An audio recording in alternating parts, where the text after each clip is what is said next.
Hi, welcome back to Meet Our Ex Success Stories. I'm Brooke, and today I'm so happy to have Michelle with me today, who's been carnivore for about a year, and she's a registered dietitian and a long distance runner. So, Michelle, how are you? Hey, I'm doing great. Thank you so much for having me on. Well, thank you for taking the time to share with us about your, carnivore journey. I know you've been carnivore for about a year now. So, how'd that get started? So I am a long distance runner. I've been a registered dietitian now for over 11 years, and I've always prescribed, a relatively high carbohydrate diet, kind of the standard grains, a little bit of meat, keeping fat kind of moderate. And I was training for a marathon in 2018. My running basically kind of fell off a cliff. Like all of a sudden I couldn't go for more than a few miles. I was getting cold sweats, my muscles were aching, I was getting spasms. And I thought, like, I don't, what's going on? Am I not getting enough calories? So I reached out to a few friends, a few sports dietitians, and they told me, like, look, you got to eat more. You need more carbohydrates. I was eating probably 4 to 5 times a day. So they said, well, why don't you try eating 6 to 8 times a day? So I'm eating now 500 grams of carbohydrates all the time. And as you can imagine, it got worse. All of a sudden I would be in the middle of driving and I'd be sweating and like, what is going on? And I kind of had my come to Jesus moment when it was like 2 in the morning. I woke up with just searing muscle pain. And, I was taking ibuprofen, nothing was helping. So I drove to 7-Eleven, got 20 pounds of ice, put it in the bathtub, sitting in the bathtub. And, my wife came in and was like, maybe we should do something different. It's like, okay, I'm in the bathtub with ice at 3 in the morning. Something is clearly not working here. And so, I was familiar with low carbohydrate diets, but I just thought like, look, as an athlete, I have to have these carbohydrates. And I knew blood sugar stability was important, but I've been so indoctrinated that, well, of course, fruits and vegetables are good for us. And certainly, things like potatoes and things can fit into a healthy diet for everybody. But at that point, I was like, well, I'm in so much pain. Now if I'm not going to run, I thought, at that time I was 36. Maybe I'm too old to run. I'll just follow a ketogenic diet. So I got online and I was doing some research and I came across this crazy guy, ShawnBaker, and his all meat diet. And I literally said out loud, like, that is nuts. But then and I encourage people, anybody who's watching this or has questions, like I said, well, I started to research it and I got online and Instagram and I saw lots of people and I'm like, man, these people look really happy and really healthy. And I didn't have either one of those. I was, suffered with severe anxiety through most of my life. And I had noticed the more, carbohydrates I was taking in, and certainly as I was in more pain, my anxiety was worse and I was really struggling. So I thought, like, well, what would be the worst thing that would happen if I just followed a really high meat diet for 30 days, And the more I researched, I said, this sounds like this could really help me at least get all the not just protein, but the iron, I bet my muscles would appreciate this. And of course, my my wife at the time was like, no, this is a terrible idea. I have a history of an eating disorder. I had a very serious eating disorder when I was much younger. I was hospitalized. And so, from her viewpoint, and certainly from every dietitian, most dietitians, it was like, oh, you're going to restrict everything but meat. This is very restrictive. This is not good. But I had an intuition. I mean, I can't fully describe it. But I just want to try this. And so I'd say about 2.5, 3 weeks into this, my wife sat me down and was like, hey, you know what? I don't know if I really like this yet, but this is the best your anxiety has been in 11 years. Like I wasn't anxious. Like all of a sudden I was sleeping through the night. I used to wake up a couple times. I started to feel calm. Like it was really odd just to be like, oh, I noticed I wasn't hungry all the time. This was huge for me. And for someone who's constantly struggled with food and overanalyzing and thinking, it felt really good just to like eat very large portions of food. I mean, honestly, I almost scared myself. Like I'm eating a pound of ground beef 3 times a day. I'm eating tons of butter. I'm eating lots of salt, but I couldn't believe how good I felt. And, I just thought, well, my muscles stopped hurting, which was my only goal initially. And I thought, well, it has to just be because I'm not running. And then I came across Zach Bitter, who is a very low carbohydrate, highly successful ultra runner.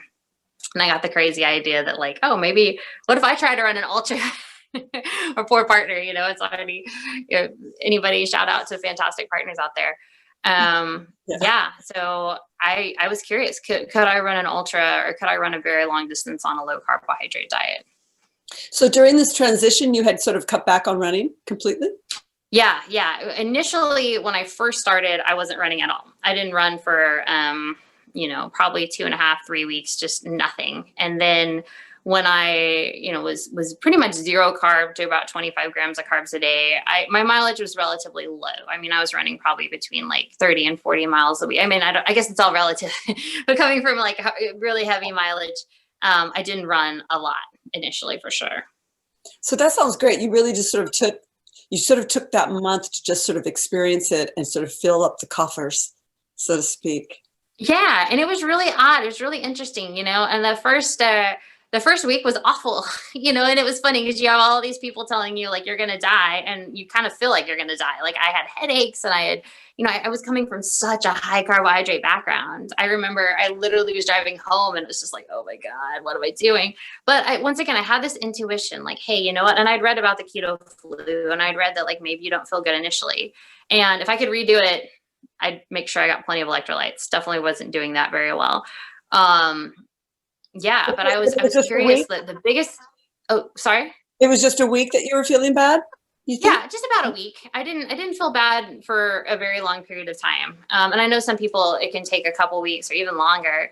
And that's why I think everybody, if you're going to transition to this, give it a full 30 days. Because I did notice after the week I felt better. After 2 weeks I started to feel quite a bit better.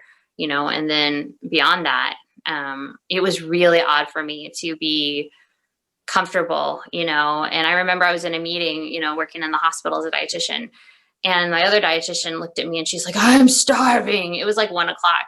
And she's like, aren't you starving? Because, normally we'd all sit and eat lunch. And I was like, oh, I'm okay. And I genuinely was, where I think in the past, I just would have been like, oh, I gotta eat something. I lived my entire life just riding this blood sugar roller coaster, breakfast, coffee, granola bar, snack.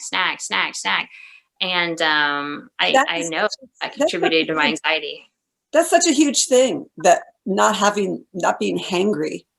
You Hmm. and that's gotta help with just anxiety if you for your brain, for your brain not to be so unhappy, to be so hangry. Yeah, and it's interesting because we said that we kind of have set ourselves up like as a society to be constantly hungry and constantly angry. Because in order for your body to be able to burn fat for fuel, and when you burn fat for fuel, your blood sugar is much more stable. My blood sugar is so much more stable than it used to be when I was a much higher carbohydrate human. But in order to do that, you can't be constantly eating carbohydrates and having that insulin response because, insulin is a really powerful hormone. It shuts down your body's ability. Well, it suppresses your body's ability to burn fat for fuel. You're going to burn a lot less fat because you're going to be burning that sugar. And so, I have patients that are massively obese, but they're constantly hungry. They have all this excess fat, but they can't actually utilize it because they're constantly taking in carbohydrates and constantly having that insulin response. It's so unfortunate. They have all that fuel, but they can't get at it. Exactly. Yeah. And so were you having any a lot of people have sort of bowel differences when they start on carnivore. Some people do. Did you, did you notice that for yourself? Yeah, I was pretty lucky. I didn't have any like severe, diarrhea, or constipation, or anything like that. I will say, too much rendered fat. I learned pretty quickly is I don't do a whole lot of like I cook. We use much higher fat meat, and I don't use a lot of that extra rendered fat. I'm much happier using kind of the solid butter. A few times when I did that, I had some diarrhea and GI distress, but in general, my system transitioned pretty quickly. So I was pretty lucky in that regard. I would think because you were a dietitian, you probably had a lot of psychological hurdles to get over, like embrace the fat, embrace the whole thing of animals and not eating those greens and all those things. Is that weird? Yeah, absolutely. And you know, it's funny, when I first started carnivore, I remember packing little baggies with like carrots and peppers and stuff. Cause I was like, well, if I get hungry and this is good for you, I have to have these. It's almost like my comfort, you know, just, and I didn't eat them. I just carried them around. It was kind of goofy. They ended up, you know, getting thrown to the we have chickens. But yeah, you know, my profession, we definitely have taught that you must have these things. You have to have these things. They are necessary for human. And the more you have, the better. You know, I've worked with several dietitians that are like, they really push fiber and they really push these things. But one thing that happened that was really interesting, a couple of weeks into following the carnivore diet, not only did my anxiety get better, but I used to have like really bad stomach cramps, stomach pain, you know, sometimes even when like I'd run, like if I ate you know, something before I run, I wouldn't feel very good. And so it was really interesting to be like, wow, like I'm not bloated. I don't have gas. I don't have pain, you know, and it's something that we don't question. A lot of people just think it's very natural to constantly have gas or bloating or stomach cramps. And it's like, no, you're not really supposed to do that. So I think that helped kind of encourage me. And I was actually surprised how easy it was for me to drop the vegetables. You know, I've had people tell me like, oh, I love salads. Like dietitians are so weird. They traditionally like, I mean, there's memes about it, you know, with salads. I'm fine. You know, I can eat an ounce of liver and get way more nutrition than I can in a salad. But yeah, it definitely, like I said, you know, initially carrying around the little plastic baggies. It took a minute. They're trying to undoctrinate myself. It's the things that we consider normal, that you're going to be bloated after a meal because, hey, you just ate, and that you're going to be hangry when you haven't eaten for a while because, you know, you have to eat, and that you can't run after 36 because you're going to have aches and pains because everybody sort of stops running because they're getting old. And so we see these things as just the norm, and none of those things have to be the norm at all. Yeah, and you know, that's kind of my whole goal, and my whole reason I put myself out there is because, you know, my health was transformed, and I've seen our system, you know, and I've worked in it, and it's not good. You know, we have people that are so sick and so diabetic, and you know, and of course in the acute care setting, where I'm not just seeing someone who's like, oh, I'm 20 pounds overweight. It's like, you know, I've seen wounds down to the bone. I've seen, you know, rotting teeth. I've seen dementia. I had a guy that's 38 that had a stroke. You know, we're seeing really, really terrible consequences, which, you know, at least to some degree have come from poor nutrition and poor nutrition guidelines. And I'm also really over the medical system blaming the patient. You know, I often have patients that just, you know, I'm doing the best I can. It's like, these guidelines are not working. You know, these carbohydrates, you know, we know that they cause your blood sugar to increase. We know that it can increase fat storage. We need to take a step back. And, you know, I've had patients. I had a woman who was like 350 pounds, and she was telling me what she was eating, and she was in tears. And I said, I think you're malnourished. I genuinely do. I think you're eating, you know, this is not uncommon in the hospital setting. You're overly fat and you're under muscled. And she like started crying. She was like, nobody's ever told me that. They just say I'm fat and I'm this and I'm that. Like, we've got to shift what you're doing. We have to get you more protein and more fat, and we have to get you off these processed foods if you want to get better. Like everybody's, you know, I don't like to tell anybody you have to do this, you know. That's also my goal. Is I want to present this as an option. I hate the fact that we have people walk out of our hospital severely diabetic that don't know that a low carbohydrate diet is a very healthy, sustainable alternative to what they're doing. So you saw all these improvements in your own health, in your own life, and you had a diet, you know, you had a professional nutrition background, and so you knew or thought you were doing the right thing, and then you had this experience and things improved. So you were able to bring it back to your patients, or what kind of, I would think you probably hit up against the dietitian wall. The Dietitian Brigade. Yeah, well, as most people know, that, you know, it used to be called the American Dietetics Association, now called the Academy of Nutrition, is the governing board for all dietitians, is heavily sponsored by corporate interests such as PepsiCo, Frito-Lay, Quaker, Abbott. Our big nutrition conference was sponsored by GlaxoSmithKline. That just cracks me up. I mean, they make diabetic drugs. They make all kinds of drugs.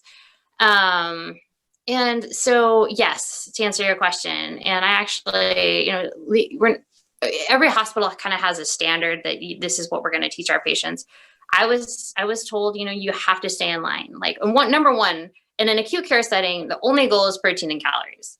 Like, we're not going to like, hey, if you're diabetic, address that in your own time. And of course, if you go see a outpatient dietitian, they're probably just going to consistent carb and, help you with your insulin regimen, which isn't helpful. But, we're giving people who are obese, Ensure, these drinks that are high in sugar. I had a huge disconnect. And, the times that I would try or I would talk to patients, I was told like, look, we don't prescribe low carb diets. We don't believe in this. This is not our standard of care, standard of practice. And so obviously, I had a big moral. It's like, I think this happens with a lot of dietitians is it's like, oh my goodness, I've taken on this, this college degree and all these expenses to get into this career, and I have all the student debt and all this stuff. And now I'm in a position where my entire board, everything that I'm trying to tell people is not working. It's not helping people. I'm seeing people continue to get sick. What do I do? And, I can't answer that question for any other medical professional or any health professional. And I initially thought like, I'm going to stay in this. I'm going to help people. We're going to change. But I learned very quickly that I'm up against a lot of corporate interests, and it's not, they don't really like when you challenge them. I've been warned, I've been suspended before, just purely for giving, clinical data and facts on, low carbohydrate diets. And so, I eventually, obviously, I've chose to leave the profession. I no longer work in the hospital setting. Yeah, that must have been a hard reality that you have to face, which sort of, now I'm interested in what you're doing about that. I think you were writing a book about that dilemma. I am, it was kind of crazy. It's life is beautiful and terrible and wonderful. And I encourage anybody, like, if you're coming across a major health hurdle or a major something, like, there's a great saying that your test will be your testimony. So, at the beginning of this year, when I started working in a hospital in Portland, I was told that, I was a supplemental employee. So I had no guaranteed hours, but I was getting plenty, 40 plus hours. But hey, come April, we're going to have a full-time position for you. Well, guess what happened come March? COVID happened. And so everybody lost all their hours. And so I was put in a position where I was put into our call center where people call in to order food. So basically I went from seeing patients to being yelled at on a phone, and my hours were cut, like from 40 hours to maybe 8 to 10. And obviously, so that was a huge cut to my paycheck. And I got down about it and I was frustrated, but I said, what if I wrote a book? I'd always wanted to write a book, obviously having been really sick with an eating disorder, when I was 12, I was 57 pounds, really sick. But I said, what? I know that low carb helped my body, and I know it can help with diabetes. What else? And so I started doing more research and started asking more questions. And I was shocked with how many clinical trials we have. I mean, Chris Palmer is doing some great work in psychiatric care, with bipolar disorder and ketogenic. Georgia Eat has done some incredible work. We've got Ben Bickman, Ken Berry.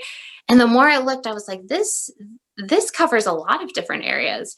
And so I decided to speak to what areas can I speak really well to, my own dietetics experience. And so my book is going to cover diabetes, eating disorders, sarcopenia, mental disorders, and heart disease, as well as include my personal story.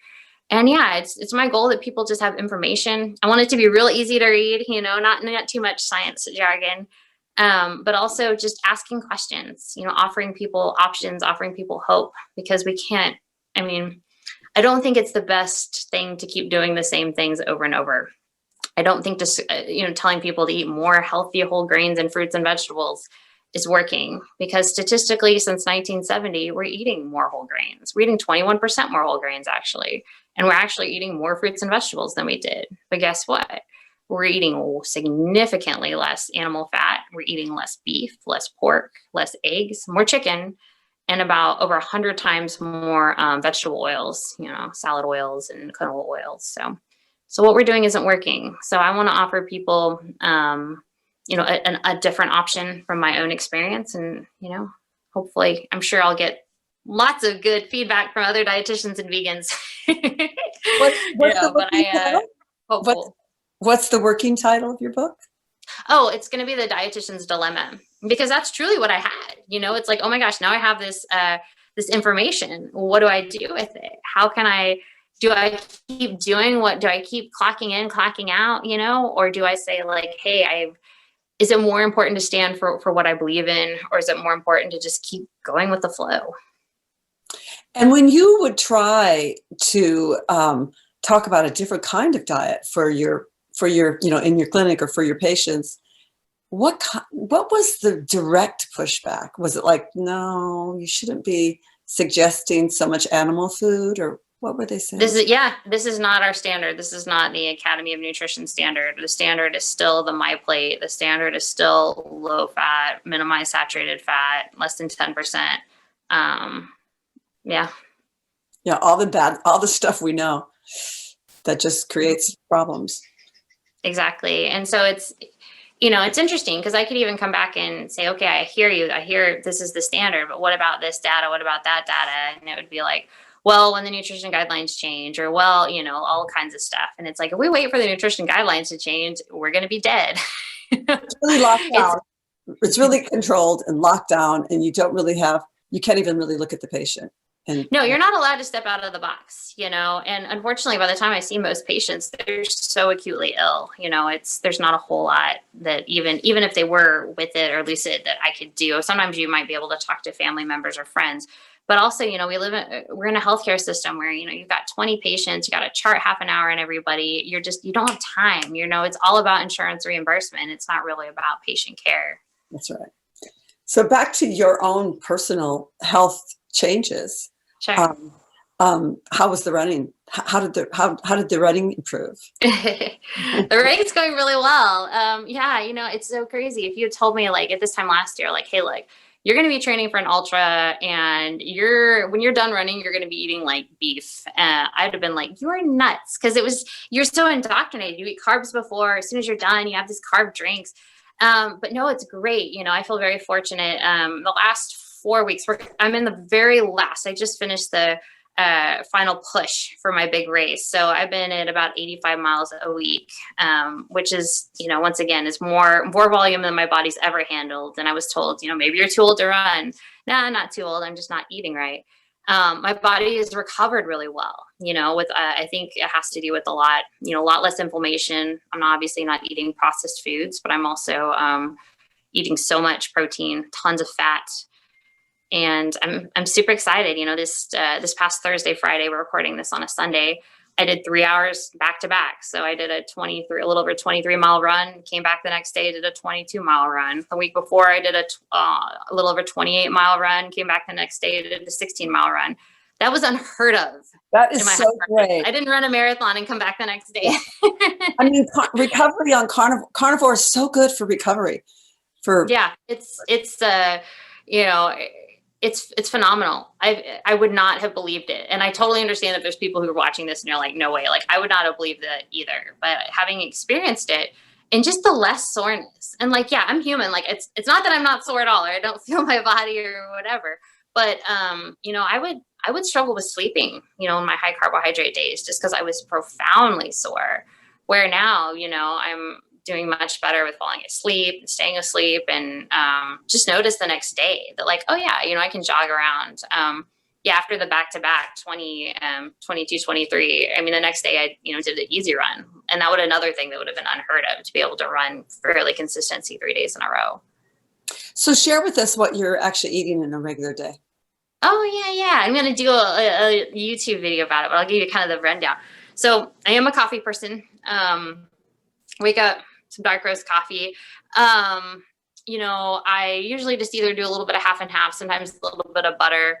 And I mostly run fasted, unless I'm doing a little bit longer of a run.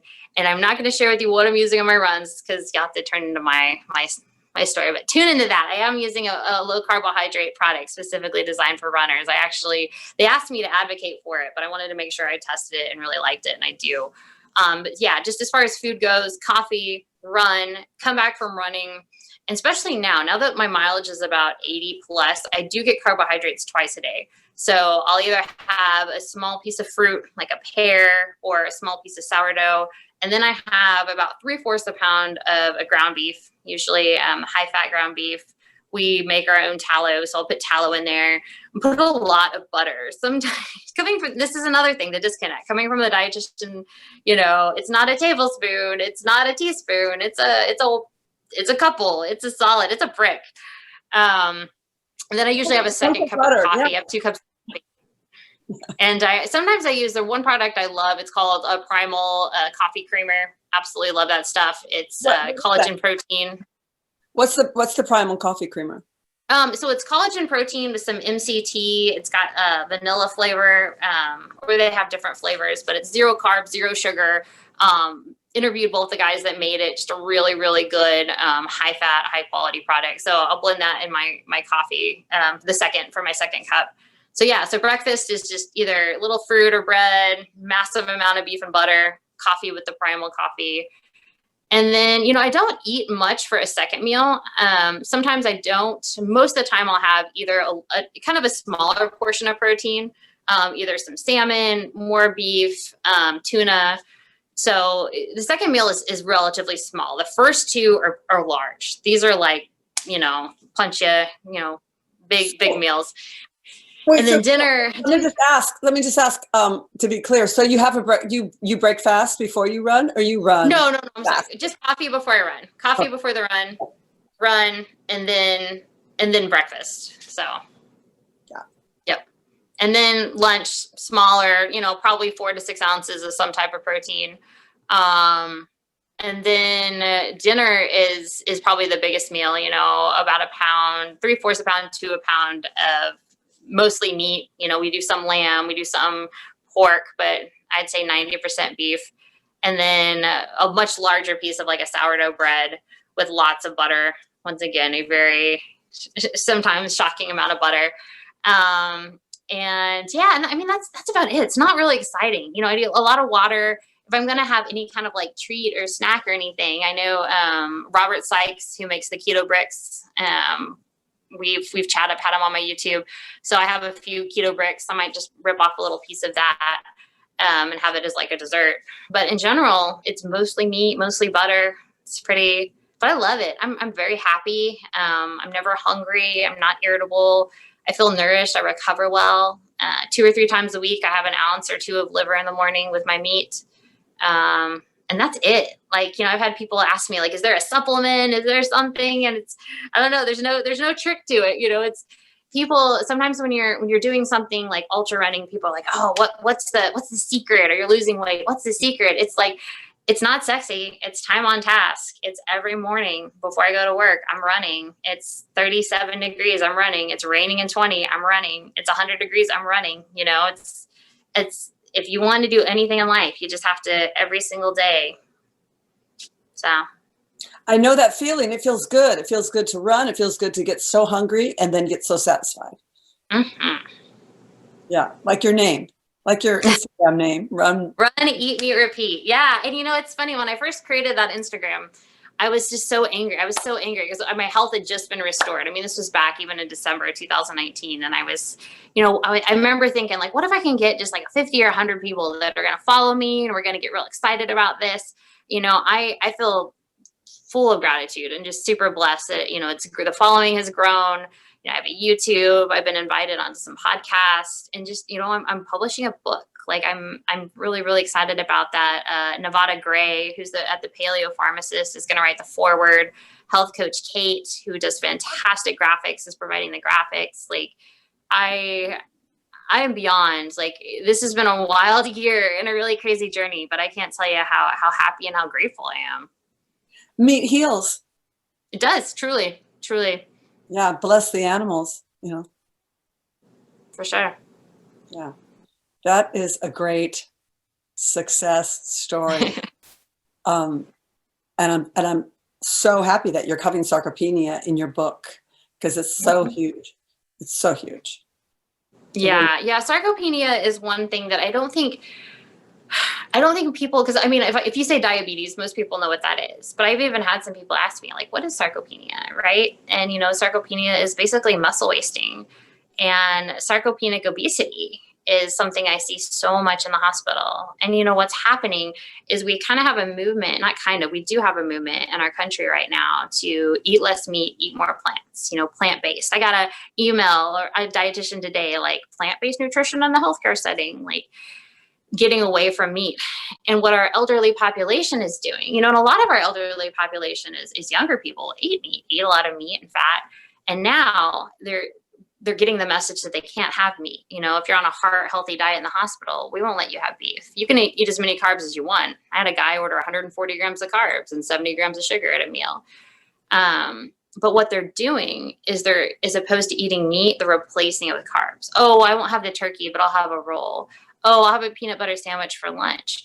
And so we're getting this population. The older you get, your body doesn't synthesize protein as well. And also it doesn't, bioavailability decreases. You just can't. So you actually need more protein, and we're having them eat less protein. And so you're ending up with this population that has so much fat, but not enough muscle. And just crumbling away. Yeah. And we also now we're having more and more research, talk about this in the book. The muscle isn't just like everybody associates muscle, like, oh, muscle, obviously it's function, it's I can move, but it also is acting as an endocrine organ. It's giving signals to our brain, to our liver, to all kinds of other organs. So by keeping, this body strong, you're doing way more than just keeping yourself mobile, which in and of itself is really important. Yeah. Especially as you get older. I mean, you have to be strong to be able to handle getting older. I mean, it's just, It's not for the weak. No, you can't, the risk of mortality, if you break a hip or if you, that it happens a lot in older people, is really high. Like you may not regain your quality of life, and if your muscles are wasting at a quicker rate, you need to make sure that you're moving them and that you're taking in the things. It's interesting to me. You would think that like, okay, we know that to keep people strong and healthy, they need adequate protein and they need movement. So why are we telling them to restrict protein, and why are we not encouraging a little more move? It's really backwards. So I'm a huge advocate of that, of making sure people eat. And I've seen the changes. I've seen many testimonies of people that have changed how they eat, and it's you almost have to go against your own intuition, because we've just been told, oh, meat's so bad for you. It's like, when you take in that protein and you take in all that bioavailable nutrition, it changes everything. I'm so glad you found your way out of that maze, that crazy maze of what we've been told.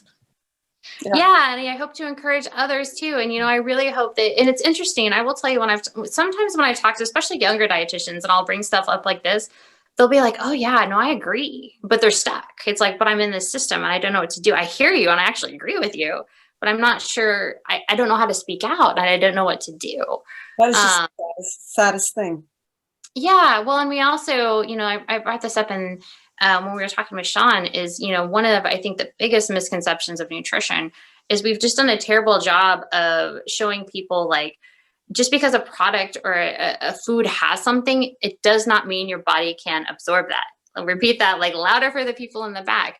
Use the example of spinach. If your body can only absorb 1.7% of the amount of iron in spinach, if it has 6 milligrams per cup, your body can't absorb much of that. If I write you a check for $1,000 and there's $17 in my bank account, that's not helpful. I love your bank account analogy. It's just so true. It's just off the show. It's just for show. You're getting this, but it's not there. It's not available. It's the same thing with I got my eyes checked recently, and my optometrist said, like, oh, if you want to get omega-3s, like, you can have chia and walnuts. And I looked at him and I said, they may have alpha lipoic acid, but that to go to EPA or DHA, the transition rate is only 0 to 9%. I don't think he thought he was going to get that out of me. And I was dressed a little bit, not that I'm super professionally dressed right now, but we just because a product, say, like, walnuts or chia has this much omega-3, it doesn't transition into your body very well. That's why we see rates of EPA and DHA very low in the vegan and vegetarian population. That's why B12 is low. That's why iron is statistically low. That's why you're significantly more likely to have a stress fracture when you don't take in animal products. And, this isn't trying to, be mean or whatever to any people. I mean, you're human. You're an adult. You can eat however you want. But I think we need to at least have accurate information out there And it is my entire goal to at least to let people know there's an alternative option. Because when I was like plagued with anxiety and in pain, I am so grateful that I saw this crazy guy, ShawnBaker. What if that hadn't been there? And, I've had a lot of people in the last couple of weeks come at me pretty hard, call me a lot of not so kind names and things. And I had a point where I was like, is it really worth putting myself out there? Is it worth publishing a book? Because I know I'm going to get pushback, and I've had more than half a dozen people tell me I could potentially, lose my license as a dietitian. And I kind of came back to, what if Shawn hadn't put his book out there? What if there's several people when I was really struggling with my own personal health, Carnivore Yogi, the Black Carnivore, Keto Marathoner. What if they weren't out there to answer my questions? And so hopefully there'll be somebody who's struggling and who finds my book or finds this, YouTube and says like, wow, like that's another way to do things. Like,